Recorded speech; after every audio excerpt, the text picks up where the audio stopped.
من يهده الله فلا مضل له ومن يضلل فلا هادي له وأشهد أن لا إله إلا الله وحده لا شريك له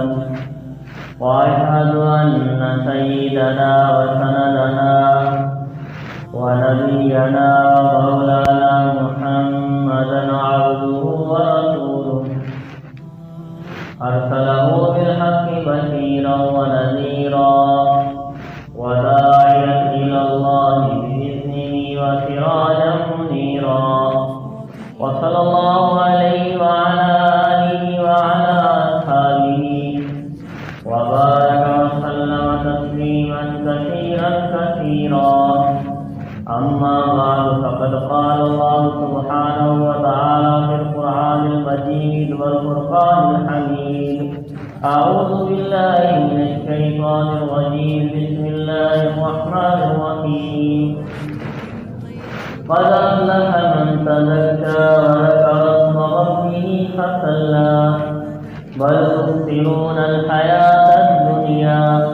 والآخرة خير وأبقى إن هذا لفي الصحف الأولى صحف إبراهيم وموسى وقال رسول الله صلى الله عليه وسلم ما رأيت مثل الجنة نام طالبها وما رأيت مثل النار نام هاربها أو كما قال رسول الله صلى الله عليه وسلم صدق الله العظيم وصدق رسوله النبي الكريم ونحن على ذلك لمن الشاهدين والشاكرين والحمد لله رب العالمين. میرے محترم بھائیوں بزرگوں اور دوستوں، اللہ جل شانہ نے انسان کو دنیا کے اندر بھیجا اور اللہ تعالیٰ نے انسان کو دنیا کے اندر بھیج کے بے یار و مددگار نہیں چھوڑا، بلکہ اللہ نے اس کی رہنمائی کے لیے حضرات انبیاء علیہ السلام کو مبعوث فرمایا اور انبیاء علیہ السلام نے انسانوں کو زندگی گزارنے کے طور طریقے سکھائے کہ زندگی کیسے گزارنی ہے، اللہ کیا چاہتے ہیں، تمہیں دنیا کے اندر بھیجنے کا مقصود کیا ہے، تم کس مقصد کے لیے آئے. تو دنیا کے اندر انسان کے آنے کا مقصد اللہ کی رضا کو حاصل کر لینا ہے، اللہ کی بندگی اختیار کرنا، اللہ کو پہچاننا، اپنے خالق مالک اور رازق کو پہچانا، یہ دنیا کے اندر آنے کا مقصد ہے. تو انسان کو اللہ تعالیٰ نے دو قسم کی چیزیں دی ہیں. ایک انسان کے اندر حیوانیت اللہ تعالیٰ نے رکھی، جیسے حیوانات جو ہیں وہ کھاتے پیتے ہیں، ان کو کھانے کی ضرورت ہوتی ہے، پینے کی ضرورت ہوتی ہے، آرام کی ضرورت ہوتی ہے، وہ اپنے نفسانی خواہشات پوری کرنا چاہتے ہیں. یہ ساری خواہشات اللہ تعالیٰ نے انسان کے اندر جو رکھی ہے، تو اس کو حیوانیت کہا جاتا ہے.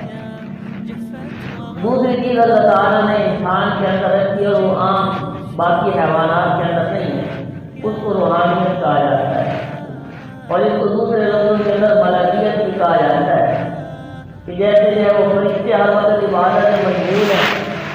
اور وہ کھاتے پیتے نہیں ہیں، ان کو سونے کی ضرورت نہیں ہے، ان کو بیوی بچوں کی ضرورت نہیں ہے، ان کے اندر نفسانی خواہشات نہیں ہیں. تو یہ صفت بھی اللہ تعالیٰ نے انسان کو عطا کی ہے کہ جب انسان اللہ کی بندگی اختیار کرتا ہے، اللہ کی عبادت میں آگے بڑھتا ہے، تو اللہ تعالیٰ اس کے اندر ایک مرکہ پیدا کر دیتے ہیں روحانیت کا، جس کی وجہ سے یہ اپنے آپ کو نفسانی خواہشات سے بچاتا ہے. اور اس کی نورانیت کے اندر، اس کے دل کے اندر نور بڑھتا رہتا ہے، روحانیت اس کے اندر اضافہ ہوتا چلا جاتا ہے. تو اسی کو کہتے ہیں کہ وہ فرشتوں کی طرح وہ انسان چلتا پھرتا فرشتہ بن جاتا ہے. تو اللہ تعالیٰ نے انسان کے ایسے احکامات دیے ہیں کہ ان احکامات پر جب انسان چلتا ہے، عمل کرتا ہے، تو اس کی روحانیت میں اضافہ ہوتا چلا جاتا ہے. ایمانیات میں کامل طریقے سے انسان ایمان لائے تو اس کی روحانیت کے اندر جان پیدا ہو جاتی ہے، اس کی روحانیت جو ہے وہ پروان کرتی ہے. اور پھر اعمال صالحہ اختیار کرے، اس میں نماز ہے، روزہ ہے، اللہ کی رضا کے اپنے مال کو خرچ کرنا، اس سے بھی روحانیت میں اضافہ ہوگا. لیکن کچھ چیزیں ایسی ہیں جس سے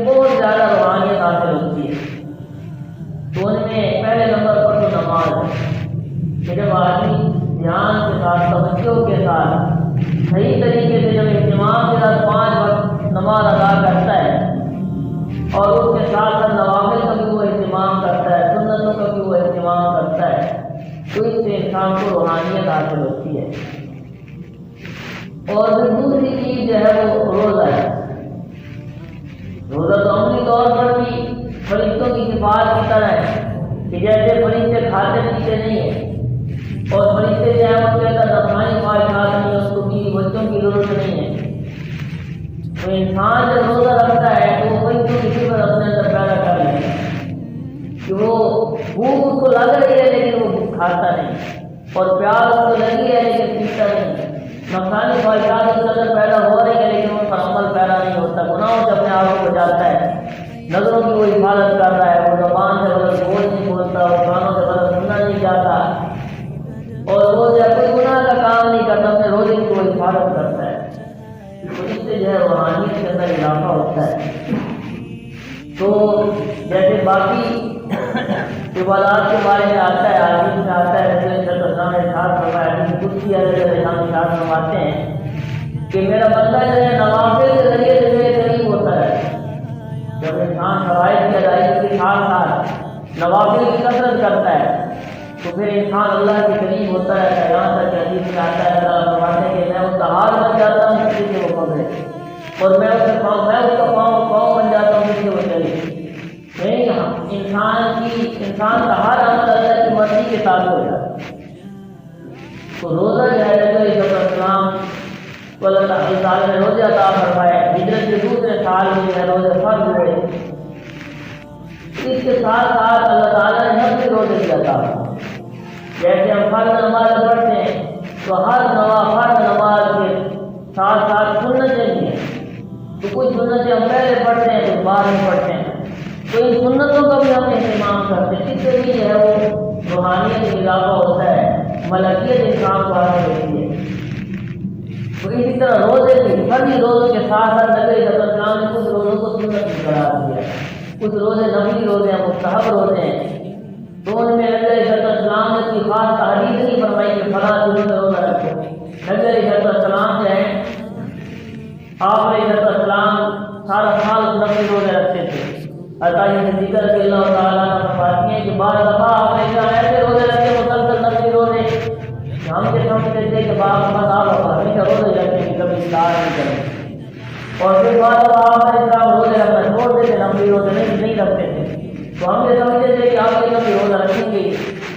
تو آپ علیہ السلام کی عادت مختلف، تو آپ علیہ السلام بعض دفعہ مہینے کے درمیان جو تاریخیں ہوتی ہیں چاند کی 13ویں 14ویں اور 15ویں تاریخ، ان کو ایام بیس کہا جاتا ہے، 14 15 اور 16 ایام بیس ان کو کہا جاتا ہے، روشن دن ہوتا ہے، چاند بالکل روشن ہوتا ہے۔ تو ان 3 راتوں کے اندر آپ علیہ السلام دن کے وقت میں روزہ رکھتے ہیں، اور اس کے علاوہ آپ علیہ السلام بعض دفعہ جو ہے وہ ہفتہ اتوار اور سوموار کا روزہ رکھتے، بعض دفعہ اپنی عادت بدل دیتے اور منگل بدھ اور جمعرات کا روزہ رکھتے، بعض دفعہ آپ علیہ السلام صرف جمعے کا روزہ رکھتے، کبھی آپ علیہ السلام مہینے کے شروع میں ہی 3 روزے رکھ لیتے، 2-3 روزے رکھتے۔ تو یہ نفلی روزوں کا اہتمام آپ کرتے اور کوئی خاص ایام آپ نے مقرر نہیں کی،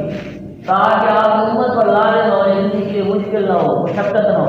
امت کی آسانی کے لیے آپ علیہ السلام نے مختلف اوقات میں روزے رکھے۔ تو رمضان المبارک کا مہینہ چونکہ روزے فرض ہیں، تو آپ علیہ السلام نے ان فرضوں کو تقویت دینے کے لیے آپ علیہ السلام کی عادت مبارکہ شعبان کے اندر جو ہے وہ روزے کثرت سے رکھتے، تو آپ علیہ السلام بہت زیادہ روزے رکھتے، یہاں تک کہ حدیث مبارکہ میں آتا ہے کہ نبی علیہ السلام شعبان کے مہینے میں جتنے زیادہ نفلی روزے رکھتے تھے اور کسی مہینے میں بھی اتنے نفلی روزے آپ علیہ السلام نہیں رکھتے، یعنی پورا مہینہ ہی آپ علیہ السلام نفلی روزے رکھتے رہتے۔ لیکن امت کو آپ علیہ السلام نے یہ حکم دیا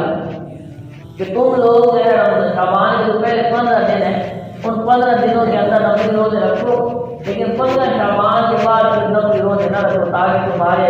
اندر جو ہے وہ کمی نہ ہو جائے، قوت کے اندر کمی نہ ہو جائے، سستی نہ آ جائے، رمضان میں روزے رکھنے میں مشکل ہو۔ تو شعبان کے مہینے کے اندر رمضان مبارک کا استقبال آپ علیہ السلام نے کیا ہے۔ تو 15 شعبان جو ہے اس کے بعد حدیث مبارکہ کے اندر اس رات کے اور دن کو روزہ رکھنے کے بڑے فضائل ہیں، رات کو عبادت کی جائے اور دن کو روزہ رکھا ہے۔ حدیث مبارکہ کے اندر آتا ہے کہ یہ 15 شعبان کی رات ہے، اس کو شب برات کہا ہے۔ اس رات کے اندر ایک تو انسانوں کے اعمال اللہ کی بارگاہ میں پیش کیے جاتے ہیں، دوسرا جو جن لوگوں نے آئندہ سال میں پیدا ہونا ہوتا ہے یا جن لوگوں نے آئندہ سال میں مرنا ہوتا ہے تو ان کے نام جو ہے وہ تیار کر لیے جاتے ہیں، ان کی لسٹ بنا لی جاتی ہے کہ فلاں فلاں اس سال میں پیدا ہوگا اور فلاں فلاں شخص اس سال میں مرے گا۔ یہاں تک کہ آدمی کا واقعہ کے اندر آتا ہے کہ ایک شخص ہے وہ اپنی شادی کی تیاری کر رہا ہے اور وہ شادی کرتا ہے، اس کی اولاد بھی پیدا ہوتی ہے، پورا سال ہے، لیکن اس کا نام جو ہے وہ مردوں کی فہرست میں آج چکا ہوتا ہے کہ آدمی نے مرنا ہے، اس آدمی کو پتہ نہیں ہوتا، وہ تو اپنے کام دھندوں میں لگا ہوا ہے۔ تو آئندہ سال مرنے والوں کی فہرست جو ہے وہ بنا کے اسرائیل علیہ السلام کو دے دی جاتی ہے کہ فلاں فلاں جو ہے اس کا نام زندوں کی لسٹ سے نکال دیا جائے اور مردوں کی فہرست کے اندر اس کا نام ڈال دیا۔ اور پھر ہر انسان کو اس سال میں جو روزی ملنی ہوتی ہے، رزق ملنا ہوتا ہے، وہ بھی دے دیا جاتا ہے۔ تو نبی کریم صلی اللہ علیہ وسلم رات کو ایک عبادت کیا کرتے تھے، دعا مانگا کرتے تھے، نوافل کی کثرت کرتے تھے، اور کوئی خاص عبادت آپ علیہ السلام سے عبادت ثابت نہیں، نوافل کی کثرت اور دعا۔ اور دن کے وقت میں آپ علیہ السلام روزہ رکھا کرتے تھے، تو آپ علیہ السلام سے پوچھا گیا اس کے بارے میں، تو آپ علیہ السلام نے فرمایا کہ جب اعمال کی پیشی اللہ کی بارگاہ میں ہوگی تو میں یہ چاہتا ہوں کہ میں اس حالت میں روزے دار ہوں، میں روزے کی حالت میں اللہ کی عبادت میں لگا ہوں۔ اور دوسری حدیث کے اندر آتا ہے کہ جب مردوں کی فہرست میں میرا نام آئے، جبریل علیہ السلام کو جو مردوں کی فہرست پیش کی جائے اور اگر میرا نام بھی اس میں ہو تو میں یہ چاہتا ہوں کہ میں اس وقت یا اس پیشی کے وقت میں میں روزے دار ہوں، میں روزے کی حالت میں ہوں۔ تو آپ علیہ السلام شعبان سے 15 تاریخ کا روزہ رکھا کرتے ہیں۔ اور ایک اور سے سوال آیا، امام شافعی رحمۃ اللہ علیہ فرماتے ہیں کہ 5 راتیں ایسی ہیں کہ ان راتوں کے بارے میں ہمیں یہ پہنچا ہے کہ ان راتوں میں اللہ تعالیٰ دعا کو ضرور قبول کرتے ہیں۔ ان 5 راتوں میں جمعے کی رات ہے، جیسے کہ رات گزر گئی، ہر جمعے کی رات یہ بڑی فضیلت کی رات ہوتی ہے۔ اس کے بعد عیدین کی راتیں، عید کی جو راتیں ہوتی ہیں، عید الاضحیٰ کی رات اور عید الفطر کی رات، اور اس کے بعد رجب کی پہلی تاریخ، رجب کی جو پہلی تاریخ آتی ہے اس رات میں اللہ تعالیٰ دعا قبول کرتے ہیں۔ اور پھر یہ شعبان کی جو 15 تاریخ ہوتی ہے، اس کی جو رات ہے، اس رات میں اللہ تعالیٰ دعائیں قبول کرتے ہیں۔ عربی مبارکہ کے اندر آتا ہے کہ شعبان کی 15 تاریخ ہوتی ہے تو اللہ تعالیٰ شام کو اپنا دربار خاص آسمان دنیا پر لگاتے ہیں اور اللہ تعالیٰ اعلان کرتے ہیں کہ کوئی ہے مجھ سے معافی مانگنے والا کہ میں اس کی مغفرت کروں، کوئی ہے مجھ سے رزق طلب کرنے والا کہ میں اس کو روزی عطا کروں، کوئی ہے مجھ سے یا اولاد مانگنے والا، مختلف قسم سے اللہ تعالیٰ اعلان کرتے ہیں۔ تو جو آدمی اس رات کے اندر جاگ رہا ہوگا، عبادت میں مجبور ہوگا اور اللہ سے دعائیں مانگ رہا ہوگا تو اللہ تعالیٰ اس کی دعا ضرور قبول کرے گا۔ تو اس رات کے اندر اللہ تعالیٰ لوگوں کی مغفرت فرماتے ہیں، بخشش کرتے ہیں، لیکن حدیث مبارکہ کے اندر آتا ہے کہ سارے لوگوں کی ساری رات میں بخشش ہو جاتی ہے، لیکن مختلف حدیث میں مختلف نام آئے، تو چند اشخاص ایسے ہیں وہ ایسے گناہوں کے اندر لگے ہوئے ہیں کہ ان گناہوں کی وجہ سے اس مبارک رات کے اندر ہی ان کی بخشش ہے۔ اور حالانکہ حدیث کے اندر آتا ہے کہ لیلۃ القدر کی رات کے بعد یہ رات ساری راتوں میں چل رہی ہے، کہ لیلۃ القدر کی مبارک رات ساری راتوں کی سردار ہے، لیکن لیلۃ القدر کے بعد اس رات کا مقام اور مرتبہ ہے، اس رات میں اللہ تعالیٰ دعا قبول کرتے ہیں اور لوگوں کی بخشش اللہ تعالیٰ کرتے ہیں۔ تو ایک کینہ پرور، سب سے پہلا شرک کرنے والا مشرک جو شرک کرتا ہے، اللہ کی ذات اور صفات کے ساتھ اللہ کی مخلوق کو شریک کرتا ہے۔ اللہ تعالیٰ مختار کل ہے، عزیز کا اختیار اللہ کے پاس ہے، اللہ کے علاوہ جو کچھ ہے وہ سب مخلوق ہے، چاہے وہ فرشتے ہیں، چاہے وہ جنات ہیں، چاہے وہ انسان ہے، انسانوں میں انبیاء علیہ السلام ہے اور یہ کرام ہے، سب مخلوق ہے، سب اللہ کے بنائے ہوئے اللہ کے بندے ہیں۔ تو کوئی بھی مختار کل نہیں ہو سکتا۔ اگر ساری ہر چیز کا اختیار کسی کے پاس ہے تو اللہ کے پاس ہے، تو اللہ کے علاوہ کسی اور کو مختار طرح جو چیزیں اللہ سے مانگی جاتی ہیں وہ اللہ کو چھوڑ کے اور مخلوق کے دروازے پہ چلے جانا، اس سے مانگنا، مثال کے طور پہ اولاد دینے والا اللہ ہے، اللہ دیتے ہیں، اللہ یہ جس کو چاہے بانج رکھے اس کو کچھ ہی نہ دے۔ اور اس طرح صحت اور بیماری اللہ کے ہاتھ میں، اللہ سے صحت مانگنا، اللہ سے بیماری مانگنا، شفا مانگنا، روزی اللہ سے مانگنا۔ اور اسی طرح جو ہے عبادت، کوئی خاص چیز عبادت کے لیے اللہ کے علاوہ کسی اور کے ساتھ خاص کر دینا، کوئی عبادت کوئی بھی چیز، چاہے وہ نوافل کی شکل میں ہو، روزے کی شکل میں ہو، یا بال خرچ کرنے کی شکل میں ہو، کھلانے پلانے کی شکل میں ہو، تو عبادت ہماری اللہ کے لیے ہو۔ تو شرک کرنے والے کی بخشش نہیں ہے۔ یہ سب سے پہلا سبق جو اللہ تعالیٰ نے انسان کو دیا ہے وہ توحید کا سبق ہے کہ توحید اختیار کیجیے، اللہ ہی کو اپنا سب کچھ مانا جائے اور اللہ کے غیر کو اللہ کے راستے نہیں نہ ٹھہرایا۔ تو شرک کرنے والے کی بخشش اس مبارک رات کے اندر ہی نہیں ہے۔ اور پھر دوسری حدیث کے اندر آتا ہے کہ کینہ پرور، کہ جس کے دل کے اندر کینہ ہو۔ کینہ کہتے ہیں کہ انسان کی کسی دوسرے سے تو ناراضگی بن گئی، کوئی بات بن گئی، کوئی لڑائی ہو گئی اور اس کے اس وقت بدلہ نہیں لے سکتا، اس کے اندر بدلہ لینے کی طاقت نہیں تھی، بدلہ لینے کا موقع نہیں تھا، تو بدلہ نہیں لے سکا، لیکن دل کے اندر ناراضگی ہے، اب دل کے اندر اس نے ٹھان لیا کہ جب مجھے موقع ملے گا نا تو میں بدلہ ضرور لوں۔ کوئی بیماری کو کینہ کہا ہے اور دوسرے لفظوں میں اس کو بغض بھی کہا جاتا ہے۔ بغض اور کینہ یہ دونوں مترادف میں ایک جیسے الفاظ ہے۔ تو کینہ اور بغض ایک جیسی بیماری ہے۔ تو جس کے دل کے اندر کینہ ہوگا، بغض ہوگا، اس کی اس رات کے اندر بخشش نہیں ہوگی۔ اس لیے حدیث کے اندر آیا ہے کہ رات کو سونے سے پہلے سب کو معاف کر دینا چاہیے، کسی کے بارے میں دل کے اندر کوئی کھٹک نہ ہو، کسی کے کوئی بری بات دل کے اندر نہیں ہونی چاہیے، ہمیشہ رات کو سب کو معاف کر کے سونا چاہیے۔ دل جو ہے صاف ہونا چاہیے سب کے بارے میں۔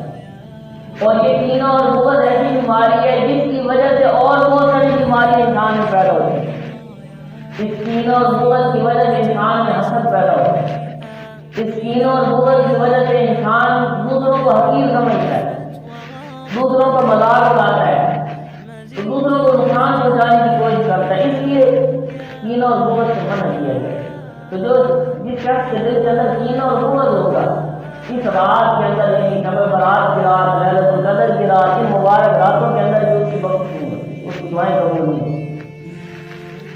تو اس لیے چھوٹی موٹی باتیں دوستوں میں، رشتے داروں میں، آپس میں ہو جاتی ہیں، تو ہمیں چاہیے کہ ان کو دلوں سے نکال دینا چاہیے اور ایک دوسرے کو معاف کر دینا چاہیے، تاکہ ہمارے اعمال کو اللہ کا قبول ہو۔ جو ہم نیکیاں کر رہے ہیں، نمازیں پڑھ رہے ہیں، روزے رکھ رہے ہیں، نوافل یا ہم پڑھ رہے ہیں، اس طرح صدقے خیرات دے رہے ہیں، اس وقت تک یہ اعمال اللہ کا قبول نہیں ہوگے جب تک کہ ہم جو ہے ایک دوسرے کے حقوق ادا نہیں کریں گے اور ان برائیوں سے، ان گناہوں سے نہیں بچیں گے جس سے اللہ نے منع کیا۔ اس کے بعد حدیث کے اندر آتا ہے کہ زنا کرنے والی عورت، اس کی بخشش رات میں نہیں ہوتی، رانی عورت کی بخشش مبارک رات میں نہیں ہوتی۔ اسی طرح کچھ چیزیں ایسی ہیں جو شریعت نے حرام قرار دی اور عام رواج کے اندر ہم ان کو استعمال کر کر ہم اس کی جو حکم کی اہمیت ہے اس کو ہم اندازہ کریں۔ تو نبی علیہ السلام نے لباس کے اندر جو کپڑا پہنتے ہیں اس کے اندر جو ہے اسبال کو حرام قرار دیا۔ اسبال کسے کہتے ہیں؟ کہ کسی آدمی نے شلوار پہنی ہے، تہبند باندھا ہے، اس کو اتنا زیادہ وہ لمبا کر دیتا ہے کہ اس کے ٹخنے اس میں چھپ جاتے ہیں، اور وہ اس چیز کو نہیں سمجھتے، لیکن بعض جگہ پر جہاں ایک عام رواج ہے کہ یہ ایک تکبر کی نشانی ہے اور تکبر کبیرہ گناہ ہے،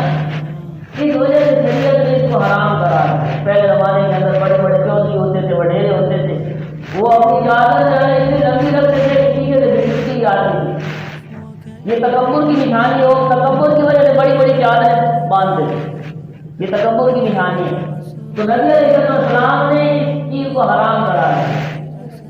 اس مال اور کپڑوں کے اندر جو ٹنگوں سے نیچے کپڑا نہیں ہونا چاہیے، چاہے قمیض ہو یا شلوار ہو یا تہبند ہو، چادر ہو، اس میں ٹنگنے مرد کے ٹنگنے چھپے نہیں ہونے چاہیے۔ تو اس اس رات میں ٹکنے چھپانے والے کی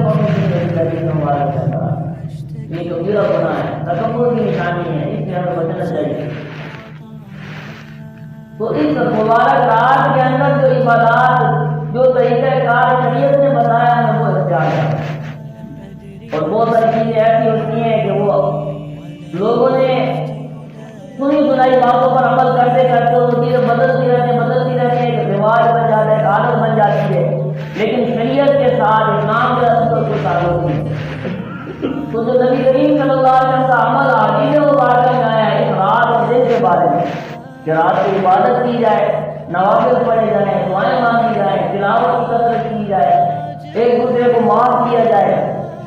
اور دن کے وقت میں روزہ رکھا جائے، یہ اعمال ہیں اس دن اور رات کے۔ تو اس کے علاوہ اور جو لائٹیں لگانا ہے، لائٹیں ہو رہی ہے جی شریعت میں کوئی تعلق نہیں، کوئی آپ کو ثواب نہیں ملے گا، ایک اسراف ہے، حضور رکھتی ہے۔ اگر کہ آپ عمومی آپ کی عادت ہے خرچ و خیرات کرنے کی، تو اگر اس دن میں بھی ہو جائے دیکھی ہے آپ خرچ و خیرات اللہ کی رضا کی کر دیں، اس میں کوئی آ رہی نہیں، اور عمومی عادت نہیں ہے صرف خصوصی کی رات کے خاص کر کے ہر سال وہی کی رات میں کرنا ہے، ہر تعلیمی دن میں کرنا ہے، تو یہ عمومی اگر ہر مہینے ایک آدمی کی عادت ہے وہ خرچ و خیرات کرتا ہے، مختلف لوگوں کو کرتے رہتے ہیں، تو اگر اس دن رات کو کرے تو اچھی بات ہے۔ تو خود بھی ان اعمال سنت اعمال ہے ان پر آئے، اور دوسروں کو ان سنت اعمال پر آنے کی دعوت ہے، کیونکہ جہاں پر سنت ٹوٹتی ہے، سنت کی خلافت ہوتی ہے، تو وہاں پر ضرور اللہ شانوں کا عذاب آتا ہے، کیونکہ سنت جو ہے یہ سیدھا راستہ ہے جو جنت کی طرف لے جاتا ہے، اور سنت کی خلافت صاحب مثال دی سیدھے راستے کی اور غلط راستے، تو آپ نے ایک سیدھی لائن بنائی زمین پہ کھینچی، اور پھر اس کے ایک بہت ساری لائنیں لگا دی، چھوٹی بڑی بہت ساری۔ باپ علیہ السلام فرمایا کہ یہ سیدھی لائن جا رہی ہے، یہ صراط مستقیم ہے، اور یہ جو سات چھوٹی چھوٹی لکیریں یہ پگڈنڈیاں ہیں، یہ سارے غلط راستے ہیں، تو سیدھے راستہ اختیار کرو، اور شیطان کے بہکاوے میں آ کے غلط راستوں کو اختیار نہ کرو۔ تو جب انسان سیدھے راستے سے ہٹ جاتا ہے تو ضرور کسی نہ کسی غلط راستے پر چل پڑتا ہے، جو انسان کو جو ہے گمراہی کی طرف لے جاتا ہے، شیطان کے راستے پر چلاتا ہے، روز کا انجام ہے جہنم ہے۔ تو ہم سنت کا اہتمام کریں، زندگی کے اندر کوئی بھی عمل ہم نے کرنا، ہم نے دیکھیں کہ اللہ کا کیا حکم ہے اور